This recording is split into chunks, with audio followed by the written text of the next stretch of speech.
anticipated this a little bit, that we were going to be running behind. So I did kind of cut it down a little bit, so hopefully we'll be done on time. I wanted to talk just a little bit about exercise.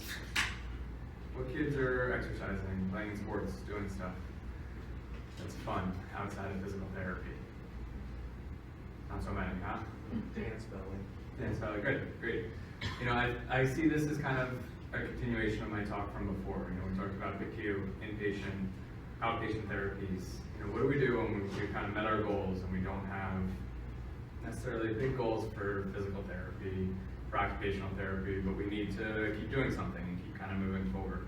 And I think that's where our sports and athletics come in, right? That's kind of where it comes in for our neurotypical kids, everybody else, right? They go and do it so they can have the social interactions, they can continue with physical activity, but when you have some sort of special need of some nature, you know, how do you make that work? I think it gets really challenging. There's a lot of resources out there. I think they're less advertised maybe than ideal. So we'll talk a little bit about how to find those too.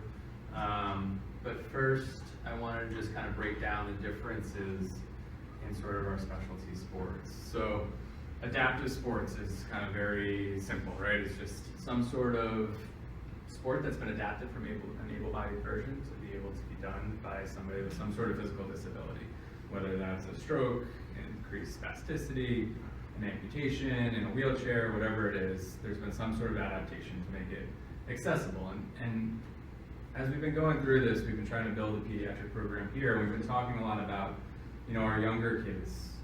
It's a big thing, right? I just driving in the local field was just littered with 3-year-olds chasing a ball around in circles, playing soccer. But right, our younger kids with some sort of disability typically are not involved as much as our neurotypical kids are. So that adaptive play is becoming more of a term. And so when Spalding built their new hospital out front, they built this huge playground. And you can't really see it well, but it's all ramps. There's the ADA swings.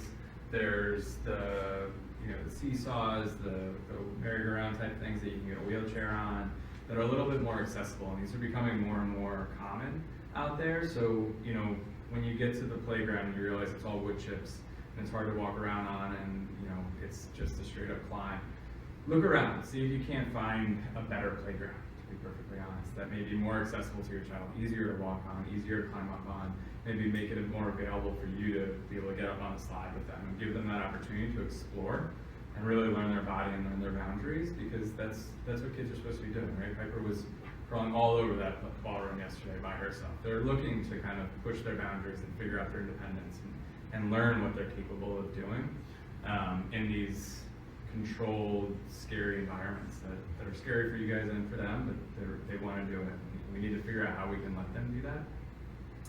So as they get older, there's a couple different options. So parasports comes, I think it was back in the 60s, they established the Paralympics. So it was the Olympics, it was in parallel to the Olympics. So I think there's an idea that it was paraplegia, but it was Olympics that are in parallel to the regular Olympics. And so there's a whole list of, and we'll go over what the different sports are, but there's ones that are specific to Paralympics, and then there's ones that are just kind of adapted sports from the able-bodied version of the game. And then there's our Special Olympics in the US at least. And so this is a year-round training athletic. This is specifically for patients with intellectual disabilities. There are 3 different sports, I think it's swimming, track, and I'm forgetting what the third one is, within the Paralympics that are, you can be intellectually disabled and qualify for it. But then there's the Special Olympics specifically for our patients with some sort of intellectual disability. And so I think the other important part about this, having an ability does not necessarily mean you're going to do any of this stuff. Some patients won't qualify for them, they just won't be disabled enough. When you start talking about Paralympics and competition, there's this kind of levels of disability that you need to in order to qualify, but others, you know, will choose not to. They're able to compete in whatever specific sport or activity they want to do on a general level, and they want to just continue on in that realm. So it's an option. It's not necessarily a mandate if you have, you know, some sort of disability. So why? It's hard to get every kid out of the house in the morning, getting them dressed, getting everything. You start talking about adapted sports, you know, the equipment, regular sports, the equipment is a lot. You see see kind of the kids' soccer teams again, right? It's 15 bags of balls, you got the cones, you got this, you got to get all the kids in. If you don't have a minivan, there's no way you're fitting it all. And when you start talking about adaptive sports, you're talking about, you know, the adaptive bikes, the different gait training, that stuff. I mean, this equipment is huge. So why go through all this trouble in order to get them out? And often it's not as convenient, right? It's not down the block. There's not an adaptive program around the corner. You may have to drive a little bit for it. So there's some literature within the Special Olympics group that showed a pretty significant benefit to the patient, to the community, to the families. I think the first one seems a little self-evident that when they started doing a sport, their skills in that sport got better across the board. But you know, there was other parts of it. So it showed increased self-esteem, increased self-worth, increased social interaction with compared to non-participants within the Special Olympics. And then when they looked at the family, about 70% said that there was a positive effect within the family. So they spent more time together, it was more quality time, and there were different types of activities that they did together.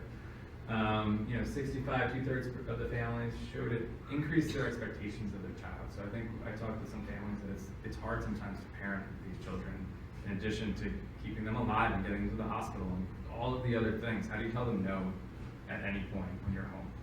And so, you know, you start to kind of have this expectation that whatever they want to do, but you don't really necessarily push them all that much. And I think athletics is a role that you can kind of learn what their boundaries are, what their capabilities are, and give them that opportunity to prove themselves to themselves as well as to you, and say, okay, they are capable of doing this. We can expect more of them. Most fans that went through this really saw a positive effect. The other part, you know, about half showed that it gave them something to do with the whole family, whether that was biking or soccer or whatever, you know, interests you had as a family. Starting to participate and you can find a way for your child to participate gave it kind of a whole family dynamic that you could do. And it also carried through to siblings as well, right? So this gave your affected child something to kind of interact with and relate to their non-affected siblings and be able to participate with them. And so these were the kind of the things that they found within this report, was that it increased fitness, it promoted courage, and gave those kids the opportunity to kind of move forward and do things and experience joy. So that you know, goal or whatever it was, they kind of got that experience of, my goodness, this was great. And then they were able to share their gifts, right? Every child here is going to have something that they're presenting, and they're bringing to the table that's different and unique and wonderful. And so gave them their opportunity to share their skills and their gifts and develop those friendships at an earlier age. But why is it hard? Right? There's lots of reasons it's hard. When they looked at it, there was definitely a decreased activity level compared to age-matched peers. There was a decrease in diversity of sports, right? There's just not as many options when you start talking about adapted sports out there that are easily accessible. I think there's, you know, often biking is one of the ones that jumps out at people. I know we have some other ones popping up around here, but it's sometimes hard to find them. And it's not always what they want to do. Right? So you can find dance that's great, and they want to do specific dance. If they want to do soccer, great. If they want to get on a bike, but most young kids want to do team sports. They want to be out there with their peers. They want to be playing and enjoying the other kids. It's not so much about the sport, but about the interaction. And a lot of our adapted sports are very individualized. You know, when we talk about it, it comes from the adult world, which for the most part as adults, we kind of move towards individual sports, right? We all run, or we bike, or we go to the gym. We swim, but it's not as much interactive team sports. Maybe a few people will play basketball, but it's not like it was as a child. And so these are kind of the big barriers for it. But what are the things that they found once you kind of put into place that made it more accessible? So having a knowledge of the benefits of physical activity, right? I think we all kind of know that in the back of our minds, but it's not sort of on the forefront. And when we think about younger children, it's not so much there, but it is. It's going to benefit them in the long run, kind of developing this as a habit and something that they just do, and not something that you want them to do when they're 15. Say, okay, now go outside, stop playing on the video games. But we've been letting them do that for the last 10 years. You know, motivation to be healthy and active, belief that it's fun, and then access. I think access is the big part, and that's the part that's often hard for families. And so reaching out to your community and reaching out to the different resources that are out there is one of the big ones. What I've been finding around here is, you know, like everything else, social media has become kind of the easiest way to find what's available.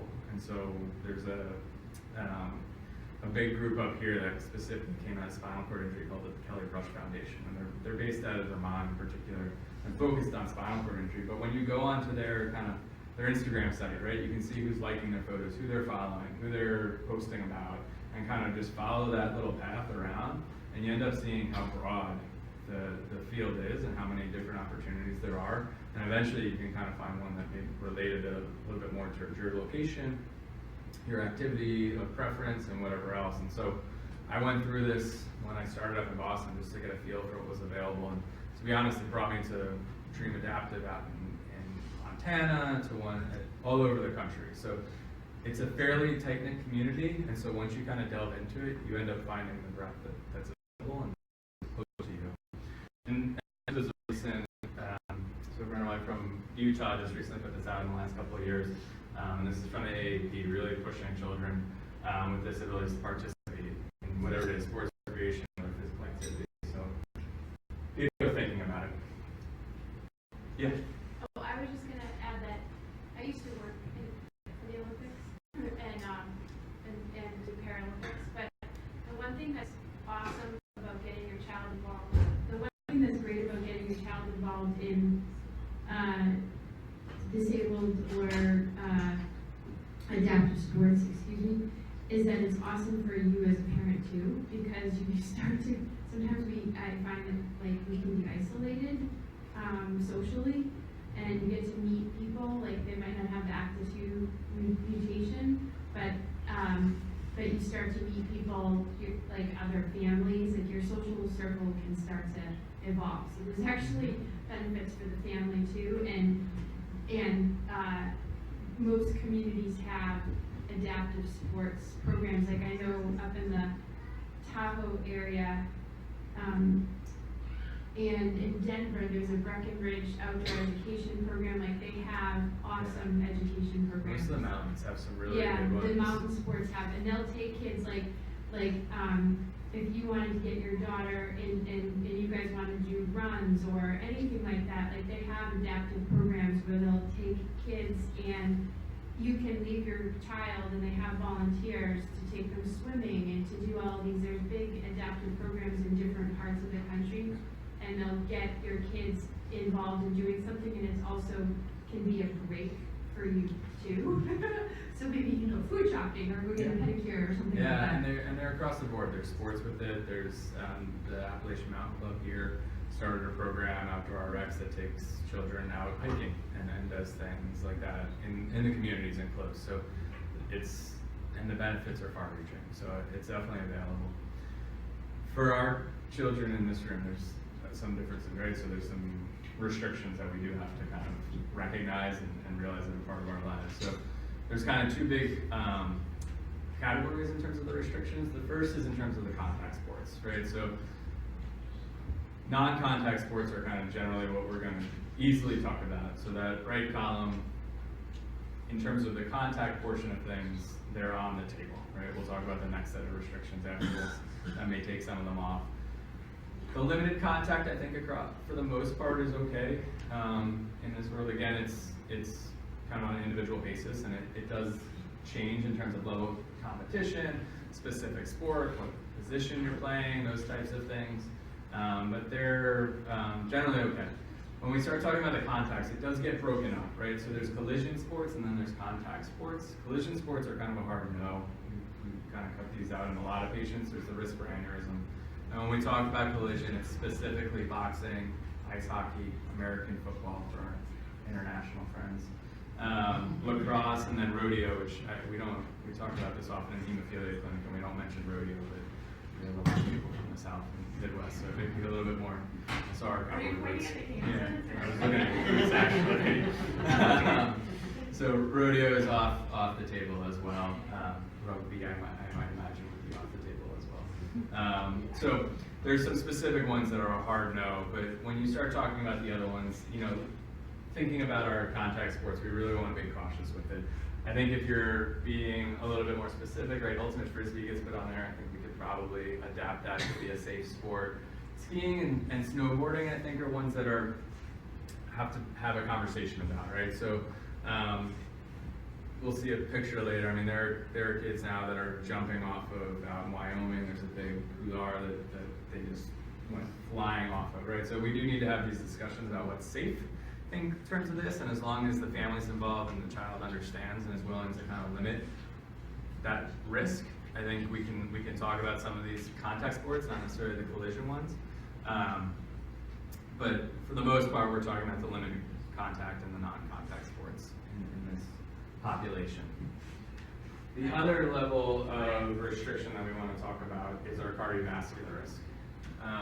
And so this was a chart that was put together in 2015, I believe, by a population that looked at cardiopulmonary risk and kind of took all the sports that they could get together and looked at how much dynamic and static component was involved.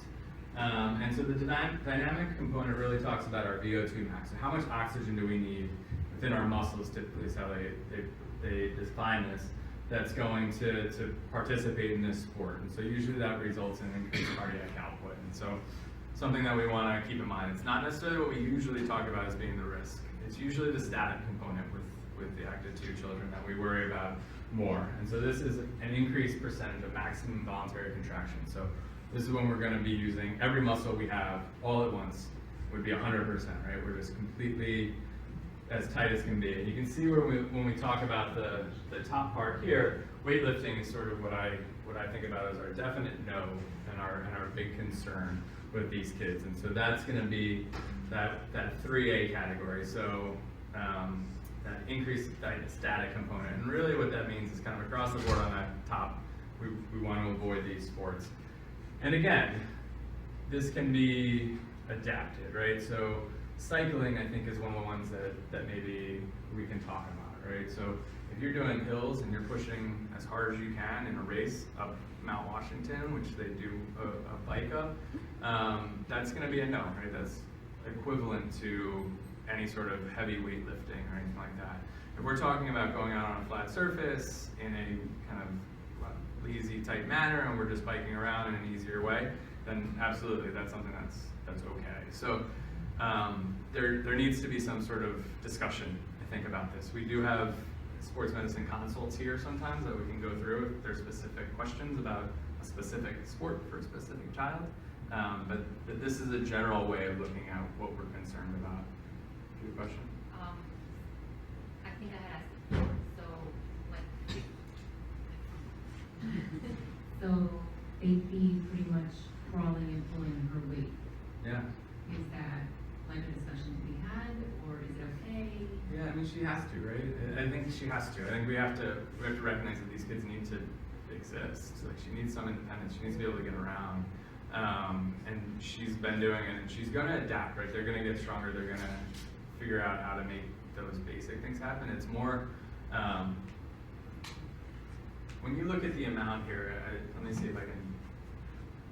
So downhill skiing. So skiing, again, is another one. When we talk about like racers, downhill skiing, like the GS, Lindsey Vonn, that kind of stuff, the amount of force that they put in on those ends of those turns is they rank it in the G force. It's like 2 Gs or something. Their lactic acid in their legs goes up to the point where they throw up. It's 10 to 15 times higher than if you were to go out for like a normal run. So there's a level of what we're talking about. And so her living, right, pulling herself up and kind of getting around as best she can, is not going to reach those types of levels because she's doing as much as she possibly can. It's more when you're doing it to an extreme level, I think we're talking about here. I think Ryan is bringing a very good point. One thing, I say this over and over. My experience with these kids, they present better than anyone what they can do. And they're not looking for a push. I don't know if you agree with me, but they're not putting themselves to exhaustion. They're not trying to be heroic lifters. I see them kind of like not interested. Yeah, they do what they want. They're going to take a rest when they're ready, even from when they're little. They do They're it going to all lay the down. time. They take a rest, or they take a pause, or so if you do not have someone pushing them, which comes to sports is sometimes the group, the peer pressure, or the trainer. If it's not really savvy about what are the risks for the kid, it might push them to places that they might do, even though their bodies don't really feel that they're good. So the best thing you can do as a parent is that they have the final word. They can never be asked to do something they don't feel like physically capable of doing. But they have to be really empowered to say no. And you can instruct your child, is a very difficult thing to say to a kid, that worst case scenario, you sit down and you ask them to call your parents. Full temper tantrum. Okay? Even if you're 8 or 9, I don't care. I'd rather have a kid that really knows I'm dealing with the media, okay? That deal with a stroke or with any other complications. And kids are really good at this. My experience is if you really explain, they experience the disease where in our brains, this is super tuned in the brain. When the brain is feeling the body is struggling, They feel bad. It will just calm you down. Like it will shut down the body. That's what you think. When you feel lightheaded, dizzy, is the brain feeling, well, I'm not getting super good blood flow, I'm gonna shut down the body. Because the last thing we're gonna lose is blood flow to the brain. And that's why you start feeling dizzy and getting lightheaded. Because it's slowing you down. The brain is like, I'm flagging you. Hey, machine body, not now. Like, I'm sensing the blood flow is getting critical. So I'm gonna shut you down. So I should say, let them move, let them run, let them do things in safe environments, so that they don't trip over and like end up with head trauma. And the other thing is sometimes again with the kids, we want them to play with kids, we want them to run in the playground. You may have to work with the school or with the kids. Or if you guys have a sibling that is doing this, and they watch out for the dog. To explain to the other kids, they cannot push that particular kid around. And that's a conversation not to have with the kid in front of them, necessarily. This is something that the school should work on, like teaching the students, like, well, you cannot push her, period. But why, yes, no, that's not something that you can do. And then I think it can go really far, and it can allow them to feel very included. Any questions about this first step? I think a lot of the parents, including myself, and Mussolino has explained it quite well, is they get very fatigued even walking at a fairground or something simple, especially if the heat element or something is at play. And I myself was pushing my little girl like, oh my God, you're 6 already, I can't carry you forever. But I realized that there's actually an issue behind this and that it is not their fault. And so I find that Ella will completely exhaust herself to keep up with the other children unless I step in to say she's tired, because she doesn't want to be the bearer of bad news. Right, and she doesn't want to stop. She's having a blast, right? So I think we're focusing kind of up on this top part of what we can potentially do there, but it's another great point is that there are tons of options, right, down here and in this category. So it sort of gets more activity as you move away from 1A. And so, finding something that they can love and what's their activity and what's their passion and giving them to that early is a way for them to get involved. And it doesn't have to be soccer or the other stuff. There's plenty of things out there.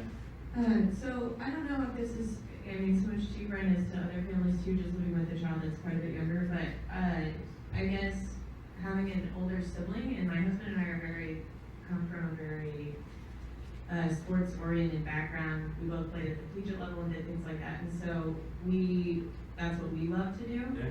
So with our older son, I don't know if any of you have experience. I guess one of my greatest fears for her is I don't want her to, and she may, granted she may not have the stamina to keep up or do those things, but I don't want her to feel left out. If we focus, if he loves what we love, and she would feel restricted. Right. So, and I think that that comes back to the point. There's options, right? But God, you guys I have was some just great. going to say, from experience, we're the same exact way. Yeah. Ada's not interested. It's just, So that's that's what I'm their. hoping. Yeah. She I'm wants saying, nothing like, to do the with it. kids, they just know exactly what they want. I want to add something. Guys, carrying a stroller, even for an older kid, don't be shy. If you're going for a walk, or you're going for a walk in a terrain that has roof or wheels. If not, you need a backpack. But what I'm saying is, you can include them by having things that can give them the break. So sometimes it sounds like, hey, but it's a 8-year-old or it's a 9-year-old. Why am I carrying a stroller or a wheelchair? And it's like, well, you're gonna go all around whatever Disney World, or you're gonna go all around the shopping mall. It could be just as simple as a shopping mall. Yeah. And you don't want to limit the experience of the whole rest of the family, and you want to make them feel. And this is a chair that they choose to use. And when I'm lazy, and if you have siblings and you want to start doing a single stroller, you do the two, and then they feel that our company, and everybody says all kids get tired. Yeah. Okay, and then you can keep going with an activity for a little bit longer. This is what I said. It's like just I don't know. To think about it as a part of the logistics.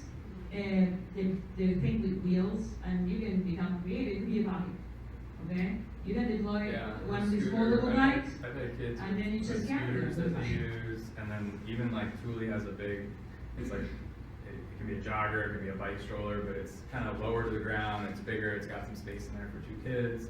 So I've had another family that has used that, and it doesn't seem like a stroller to some of the older children. Ava doesn't care if she's in a, she kind of wants to be in a stroller, she cracks me out. But, we don't know which one would fit her now, so I was wondering if there's like this wheelchair stroller middle thing. Yes, they have one called a Convey Sure. that your insurance will pay for. Really, well, maybe you can help me with that, because honestly, like, yesterday after this, you know, we're so tired from all day, I'm carrying this 60-pound kid, like, she actually hurts my head, but I'm like, I knew I had to carry her, you know? Your physical therapist should be able to help you, so you should be able to talk, there's typically equipment clinics that I send my family to equipment clinics, and there's usually a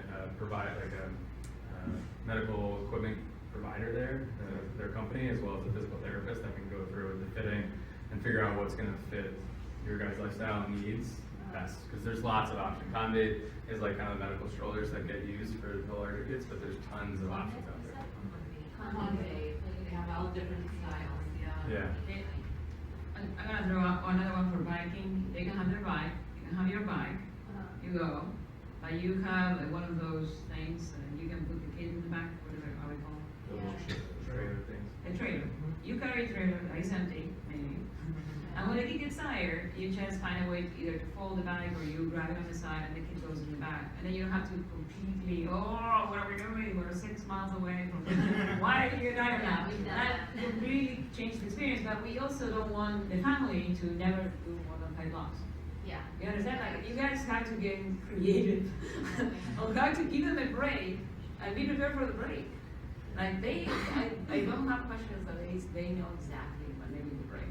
Ella actually enjoys kayaking, and then we tie a string to her kayak when she gets tired. There you go. Perfect. That's awesome. Like you're in the water, like it's such a cool, like Yeah. good experience. For swimming, other than the temperature also, remember the safety. These kids, if they get tired, they don't have the time to get to the border, okay? Even if they know how to swim. So you want either someone really close, watching them all the time, or you just, if you're smaller, you want to give them some safety that they can, like, they're tired. Also, whenever it's about being in the water, after you had her stroke, they were really cautious, even in the bathtub, they asked never to let her be alone, because if anything was to happen, even though she got her mobility back, they still said do not leave her ever alone in a body of water. So I'm sure you guys know that, but. So lots of summer sports, few winter sports. Special Olympics has a whole slew of sports. The official recognized just has to do with what's been checked off, but there's tons and tons of options out there, down to snowshoeing, everything. And they have this kind of motto of let me win, if I can't win, let me be great in my attempts, which I think is a good way of approaching athletics and sports with a lot of our kids. So, that was it. I just wanted to finish. So what about roller coasters? Roller coasters. Has movie go to?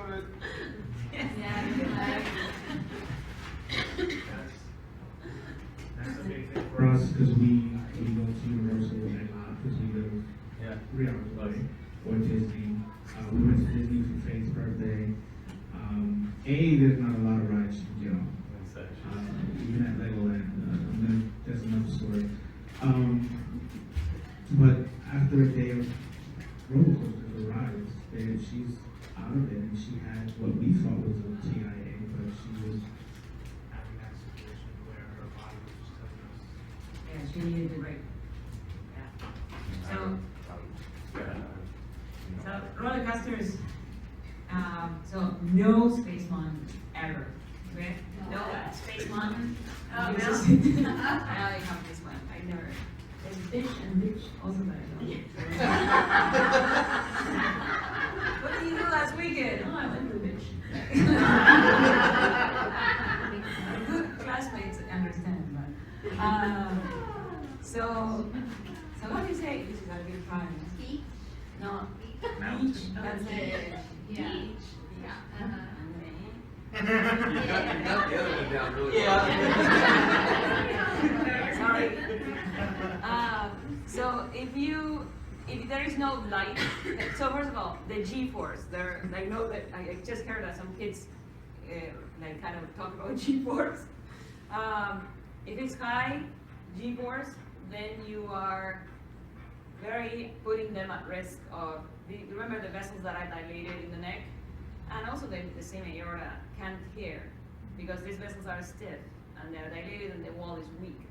So these things of like having to like suddenly like just snap your neck, it's kind of a good idea, okay? So, but if you go to a fair and there is one of those like a slow like family thing, roller coaster, and there's a little bit of the woo, like fantastic, like let's get everybody on it. They got big kids, the small kids, just because they then feel that they're doing the same things. What are you? This is for the Paralympics in 2016. Yeah. Really? Wow. I did not. I did not see the video. So, and then roller coasters where there is dim light, like Space Mountain is one of those that you don't have. There is in the dark. Absolutely no. If you don't see, your neck muscles cannot even adjust before the curve to hold your neck. You're completely snapped because you don't even know in what direction you're turning. Okay? So absolutely not that one. And then the other ones, I really leave it up to the big adult kind of the scary ones, I would not encourage them. And I honestly have to say, with this motility, I bet you that they will hit you when they do this, because everything is gonna come out to the mouth. So I don't think they're gonna be happy flipping that way, to be honest. Maybe I'm wrong in faith of roller coaster, but a TIA could be another reason. Blood flow, if there is a lot of G-force, can get redistributed downwards, and if you're like pushing up and with difficulties, it might cause just by the pull a little bit of a transient kind of attack or ischemic attack as you're referring. But it could be also that it's a little tear, a little clot goes up, and that's causing obstruction, and then it gets clear, or she also like recovers from strokes in a way that is like I can't explain when I hear the stories. I'm looking at my kid, it's like, you're talking about this kid? Like they really have a resiliency in their system that I have difficulty explaining being a pediatric stroke neurologist. Okay, kids with many less injury to the brain in size, in kind, do not recover the functions that these kids are able to do. And I think it comes in the build-up of I was born with this. I gotta figure out they have some biological advantage, like something that they really can do that other kids struggle a lot. And there was one more, trampolines was again another question. Well, I was told that Ella could be, like, go on the little softer bouncy houses, but never a trampoline. And I see that online all the time in the Moya Moya groups. Can I go on a trampoline? Can I do this? Can I do that? And I just thought it would be something to address. Yeah, so She tolerates the LTLs? She does. Yeah, she does. So bouncy house, trampoline, whenever the kid is like in the air and landing, there is a chance that they will land like with the neck twisted. If there is no good padding, if there is other kids around, if it's very crowded, I wouldn't let them go in. No way. Trampoline of the ones that and as they get bigger, they really want to do the jumping. You can work on what you're doing. It could even be some sort of little bit of training, like we go up, but you're gonna have to either go in with them or have someone that really can measure that the other kids are not bouncing around them, and for sure never flipping. Okay, so Kids get hurt on trampolines. Just Yeah. across the board. I mean, Across the board, they get hurt, so it has to be Trampoline extra parks care, are- but at the same time, there is somebody gets hurt every day. a quality of life that you sometimes have to balance, like, there is like, this is classic of birthday party, like, there is a trampoline, there is a inflatable house, and you gotta find a way, maybe you wanna slide, maybe you wanna go in there with them and just protect their, like, surroundings, kind of the interfering parent. Because it's the injury to the neck and the landing, and it's not the pressure, it's the. You have to see their face. If they start getting pale or they look like they get tired when they go up and down, it's that they're not resisting the exercise. Okay, this is exercise. And there's also muscle work, but that's a different thing. And what I'm talking about, more concerned, I think that one they will sense. And you will see signs if they are really struggling with like blood pressure. But if not, it's mostly avoiding the hit to the chest and the hit to the neck, in a way. You might go back to the second to last slide, that quote. Please. I just wanted to hear it. I can find them.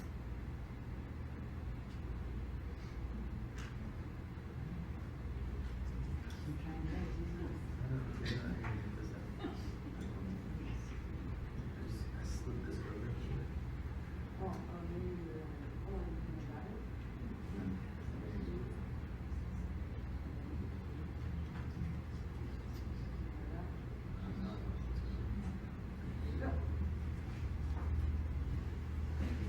Yeah, so there's lots of resources out there, guys. I can tell you it took me a while to find them in Boston, so sometimes they're hard if you have rehab hospitals.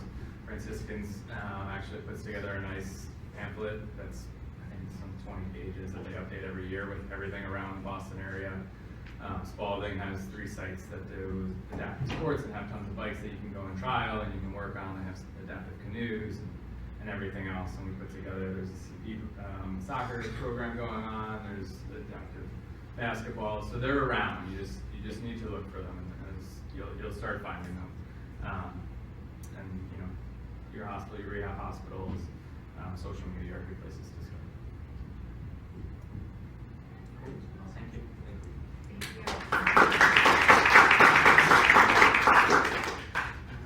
Quick question, sorry, always a quick question.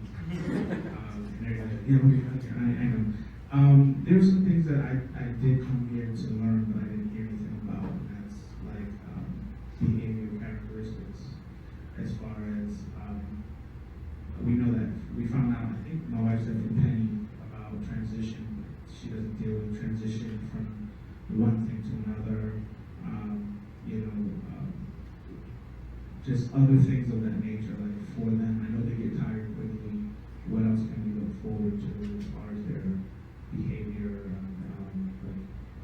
I was told in the hospital that Faith cannot tell the difference sometimes between her dreams and what's reality when she's sleeping. I don't know how true that is. So. I honestly don't know how they told you that. That's what they told me. How do they know that? I remember that because I thought that was very odd. I missed that class. I'm not gonna say, you cannot say that their EEG and sleep studies where you can do and see parasomnia, blah, blah, blah. But we're talking about, like, to get to the sensation of the child distinguishing or not, like, I have no idea how you get to that conclusion. But to your question of behavior, super big issue. You remember the map of the broccoli? This is now the broccoli tree. It was a tree before. It's been, Yeah, I don't think you're actually. it's not working, this is not on. Oh,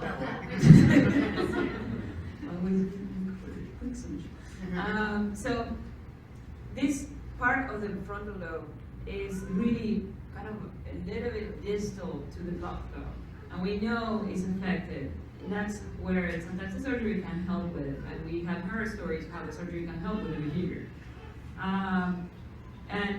But I'm not going for the surgery or anything recommended. What I'm trying to say is, think about this area of the brain is the one that prevents Brian to taking the trash can and peeing when he needs to go pee. Right here.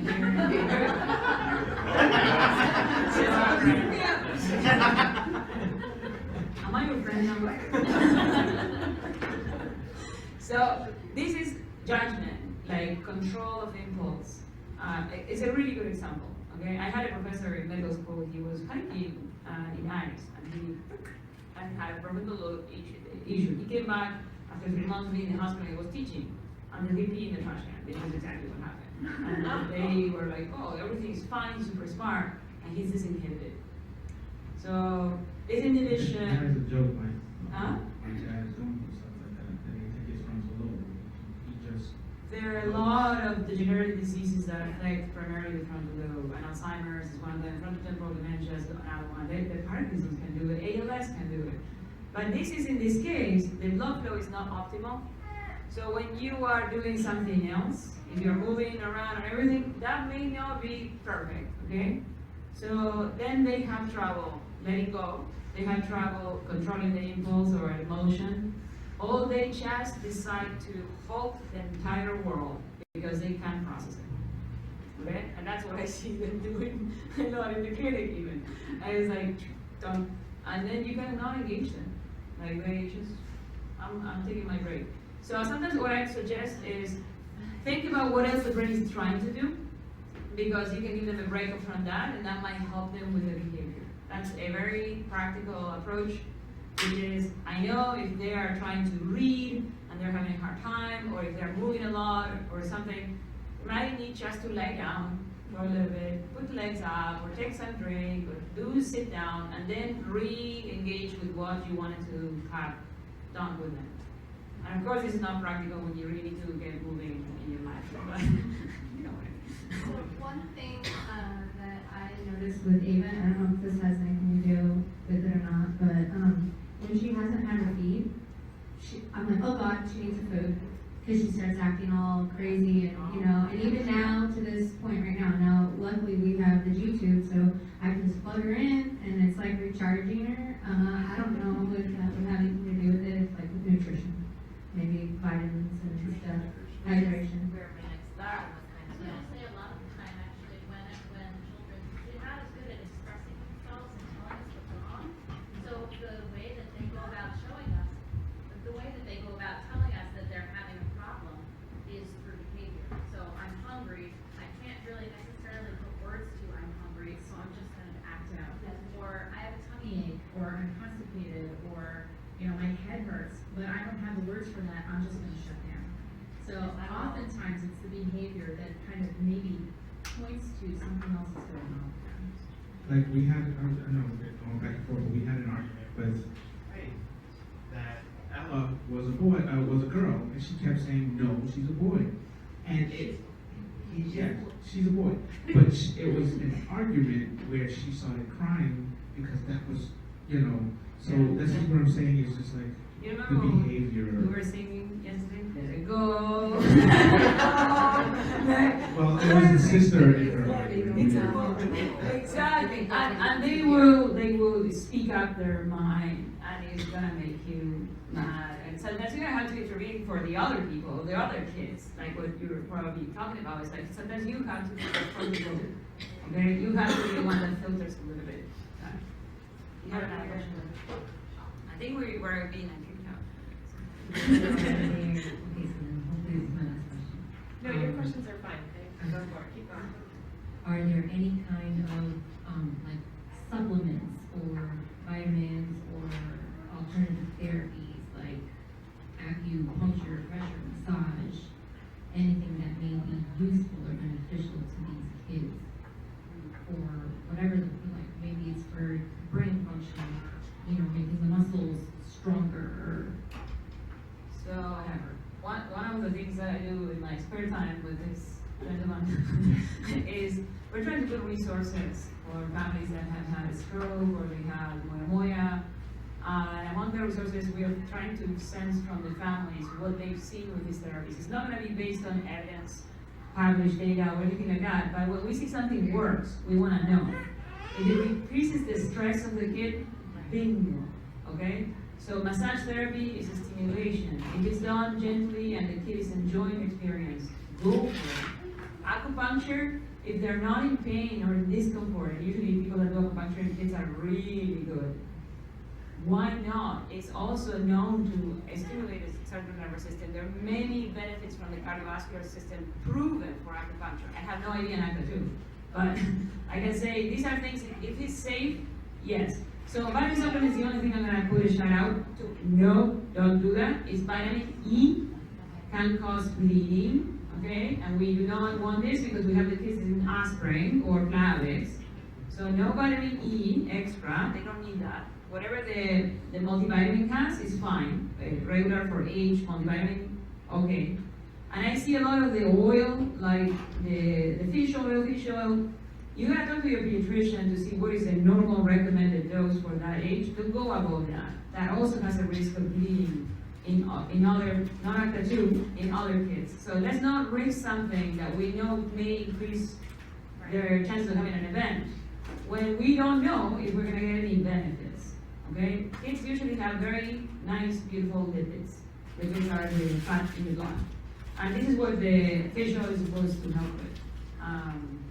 And then we talk about antioxidants and N-acetylcysteine. We've been using it now for, and you saw it in the recommendations with Diana, for kids with ACTA 2. And that's to decrease the stress of these cells. But we tested it in the cells of the patients, and we tested it in a mouse model.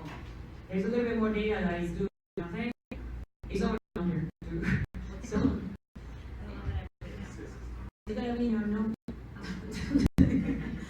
This is what I'm trying to do, trying to get things for you written down by someone, so you also can go travel around. It's like, I'm not delirious, I didn't read it in whatever, I'm not taking this from the pocket. This comes from a group of people that are trying to think about disease.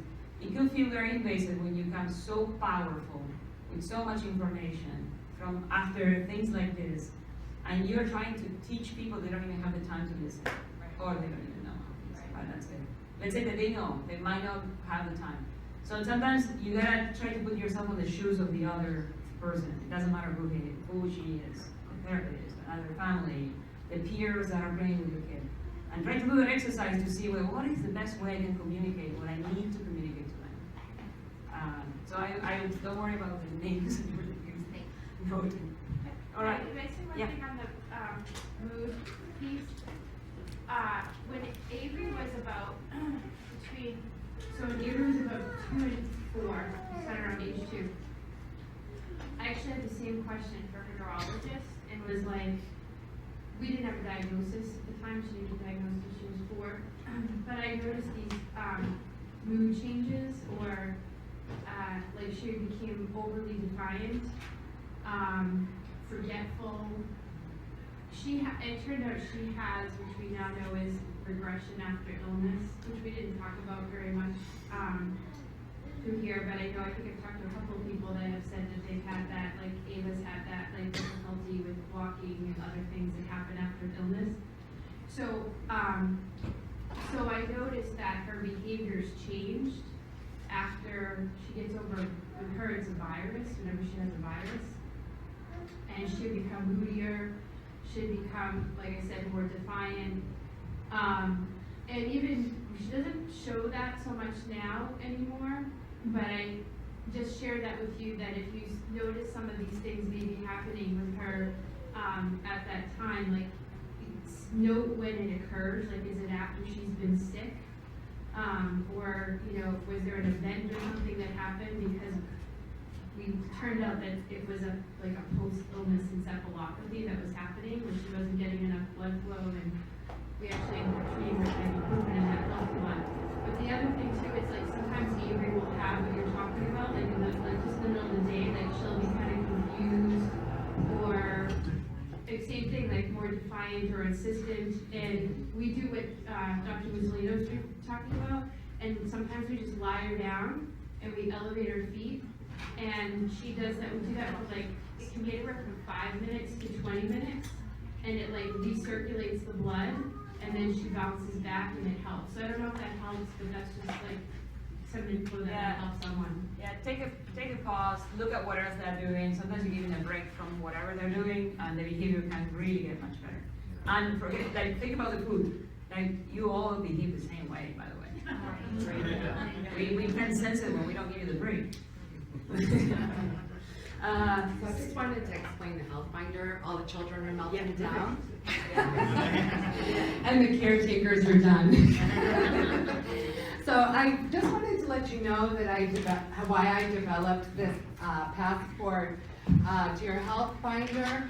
I wanted it to make it easier just to put the most relevant information in the book. And I left these tabs so that you could decide which ones are important to you. Like, is it cardiology, or is it payments, or is it health insurance plans, so that you can put these papers where you want them in your binder.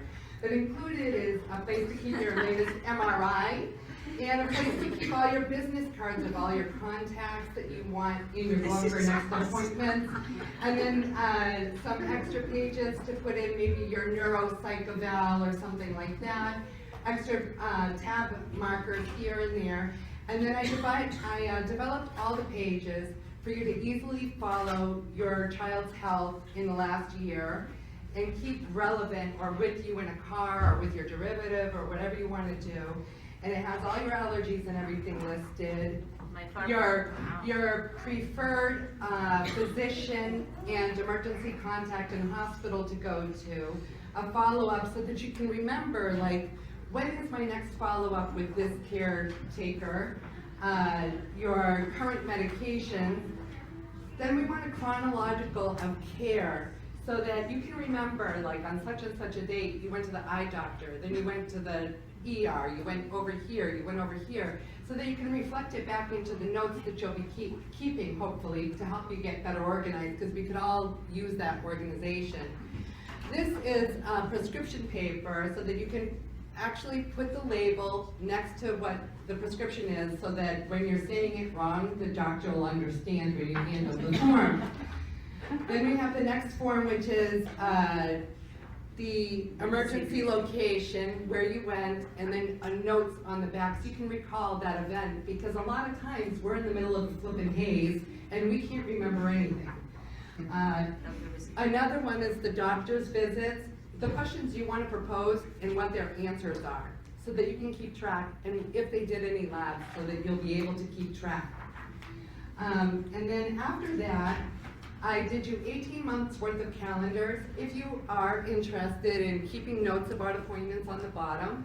And then on the back are just simple ADLs, like if you want to keep track of their blood pressure, or how hot or cold it is outside, or if they pooped today, it's all on the back. And then you'll be able to keep that with you. And if you keep these little notes, you'll be able to see maybe some of these trends that we're all seeing in our children. And that's why I've developed the book for you guys to have. Wow. Wow. Thank you, Jenny. This is like a ton of work, and it also is incredible preparation when you have to share your information for the platform, for the patient portal, for the registry. This is going to make you able to track that. Like, who do I need to get the medical records from? So then you know who you saw and where you saw the person and what test they did. All right, so I think it's time to say goodbye. Yeah, that sounds like a great plan. The children are all telling us that out there. Right here. Before you guys are gonna close. Yeah, Right, right. close, close. I wanna let Sam has a. You say it. So for those that haven't seen this woman, it's because she's been making this happening behind the scenes. She's a research coordinator at Samantha Speroni. She has literally, this is not part of her job description. I just want to say it again. She has like worked with the Akatsuki Foundation from the very beginning. And every time I ask her, you don't need to hop on the call at 8 p.m. Her boyfriend, somewhere here, already home. He had a huge event. He's in the military. That was last night. She chose to do this instead, and he decided to come and join her. So you met him maybe yesterday in the dinner. So before you go into doing all of this, hi. Was the only way to do it. You're everywhere. So I had to hide something for you, Sam. Thank you.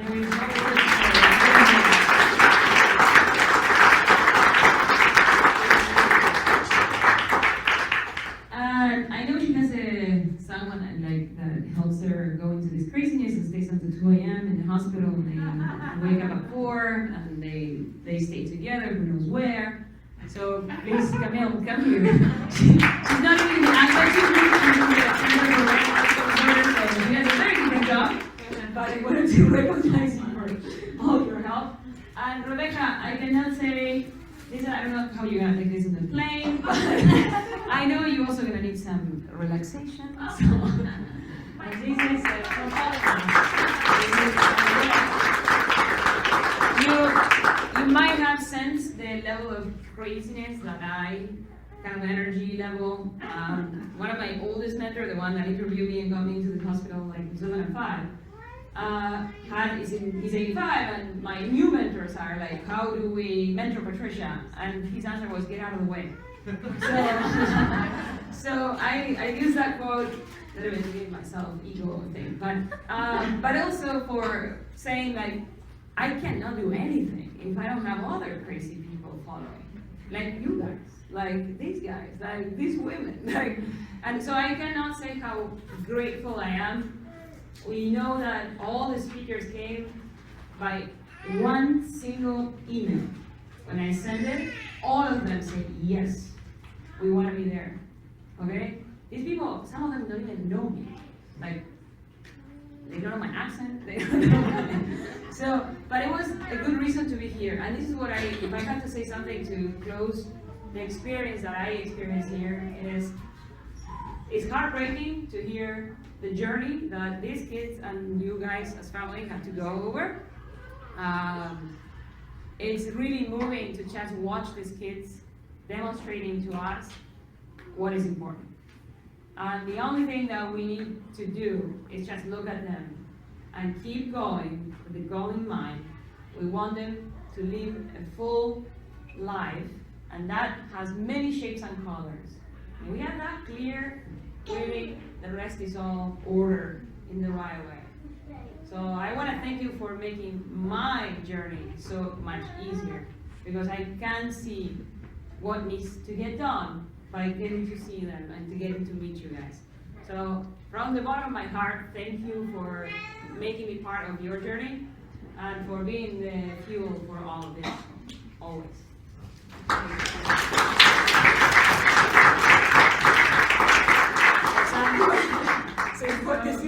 So just as a little wrap up, we have something for the kids.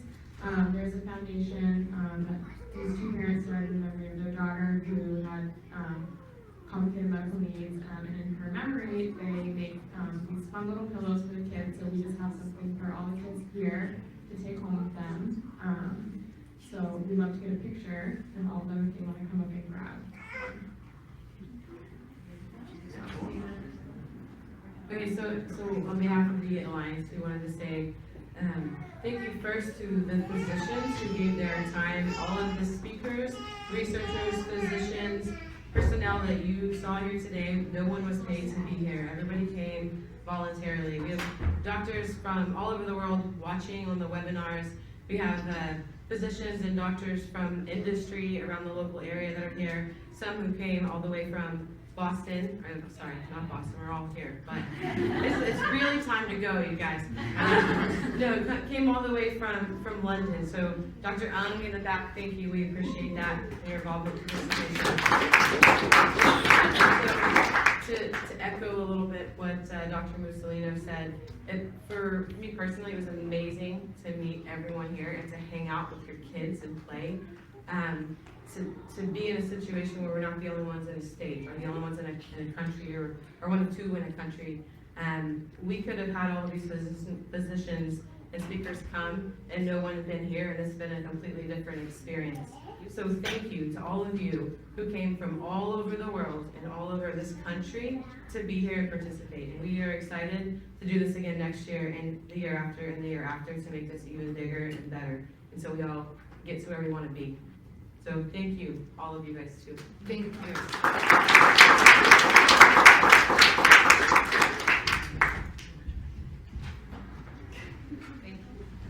So now we're going to drag the children in to get pillows and photos.